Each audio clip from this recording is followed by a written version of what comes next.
CMR shopping mall ఆడి శ్రావణం అతిపెద్ద KG sale up to 61% offer 1+1 combo offer. So ఇప్పుడే shopping చేయండి.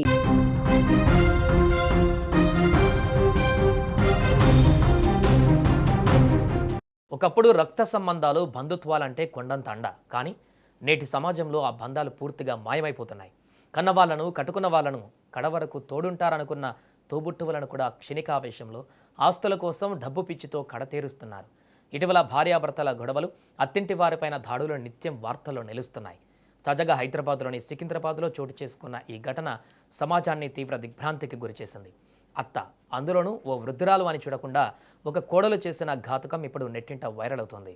సికింద్రాబాద్ పరిధిలోని చిలకలగూడ ఎరుకల బస్తీలో ఈ యొక్క దారుణం వెలుగు చూస్తుంది. స్థానికంగా నివసించే పద్మావతి అనే వృద్ధురాలికి ఆమె కోడలు విజయలక్ష్మికి మధ్య కొంతకాలంగా తీవ్ర స్థాయిలో కుటుంబ గొడవలు జరుగుతున్నాయి. ఘటన జరిగిన రోజు కూడా ఇద్దరి మధ్య మాట పెరిగింది. ఈ క్రమంలో కోడలు విజయలక్ష్మి విచక్షణ కోల్పోయింది. ఆవేశంతో ఊగిపోతూ నేరుగా కిచెన్లోకి వెళ్ళి కత్తి తీసుకొని వచ్చి తన అత్త పద్మావతి పైన అత్యంత దారుణంగా ఘోరంగా దాడి చేసింది. అంతటితో ఆమె రాక్షసత్వం ఆగలేదు. రక్తం ఊడుతున్న అత్తను జుట్టు పట్టుకొని బలవంతంగా ఇంట్లోకి ఈడ్చుకుంటూ లాక్కు వచ్చింది. పద్మావతి భయంతో గట్టిగా కేకలు వేయడంతో చుట్టుపక్కల వారు పరిగెత్తుకుంటూ వచ్చి దృశ్యాన్ని చూసి తీవ్ర షాక్కు గురయ్యారు. స్థానికులు వెంటనే స్పందించి విజయలక్ష్మి భార్య నుంచి వృద్ధురాలని కాపాడి హుటాహుటిన సమీపంలోని ఆసుపత్రికి తరలించారు. ఈ ఒక్క ఘటన మాత్రమే కాదు, ఈ మధ్యకాలంలో వార్తలు చూస్తే భయం కలిగిస్తున్నాయి. కట్టుకున్న భర్తను ప్రియుడు కోసం కడతేర్చే భార్యలు, చిన్న చిన్న కారణాలకి అత్తమామలపైన భౌతిక దాడులు చేసే కోడళ్ళు, ఆస్తి కోసము కన్న తల్లిదండ్రులనే వీధిపాలు చేసే కడుపున పుట్టిన పిల్లలు. క్షణమే గుణం, ఓర్పు, సహనం అనేవి మనుషుల్లో నశించిపోతున్నాయి. డిజిటల్ యుగంలో సోషల్ మీడియా మోజులు పడి నిజమైన బంధాలకు విలువ ఇవ్వడం మానేస్తున్నారు. ప్రతి చిన్న గొడవకు కోపంతో విచక్షణ కోల్పోయి క్రిమినల్ ఆలోచనలతో ప్రాణాలు తీసే వరకు వెళుతున్నారు. అహం, డబ్బు, స్వార్థం ముందు రక్త సంబంధాలు వెలవెలబోతున్నాయి.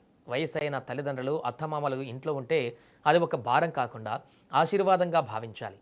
కుటుంబంలో గొడవలు, అభిప్రాయ భేదాలు రావడం సహజం. కానీ వాటిని కూర్చొని మాట్లాడుకొని పరిష్కరించుకోవాలే తప్ప ఆవేశంలో కత్తులు పట్టడం, ప్రాణాలు తీయడం పరిష్కారం కాదు. చట్టం తన పని తాను చేస్తుంది. తప్పు చేసిన వారిని శిక్ష తప్పక పడుతుంది. కానీ సమాజంగా మనం ఆలోచన విధానంలో మార్పు రానంత వరకు ఇలాంటి ఘోరాలు జరుగుతూనే ఉంటాయి. కోపాన్ని అదుపులో ఉంచుకోవడం, బంధాలకు విలువనిద్దాం. ప్రస్తుతం ఈ ఘటనపైన చిలకలగూడ పోలీసులు విచారణ చేస్తున్నారు. క్లూస్ టీంతో ఆధారాలు సేకరించిన అనంతరం బాధితురాలి బంధువుల ఫిర్యాదు మేరకు నిందితురాలు విజయలక్ష్మి పైన వివిధ సెక్షన్ల కింద కేసు నమోదు చేశారు. కోడలు అంతటి దారుణమైన చర్యకు ఒడిగట్టడానికి గల అసలు కారణాలు, కుటుంబంలో చోటు చేసుకున్న అంతర్గత వివాదాలపైన పోలీసులు లోతుగా విచారణ జరుపుతున్నారు. అత్యంత రద్దీగా ఉండే సికింద్రాబాద్ ప్రాంతంలో, అది కూడా ఇంట్లోనే వృద్ధురాలపైన కత్తితో దాడి జరగడం స్థానికంగా తీవ్ర చర్చనీయాంశమైంది.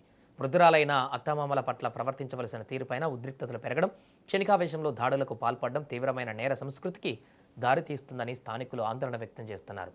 నిందితురాలపైన కఠిన చర్యలు తీసుకోవాలని స్థానిక మహిళలు కూడా డిమాండ్ చేస్తున్నారు.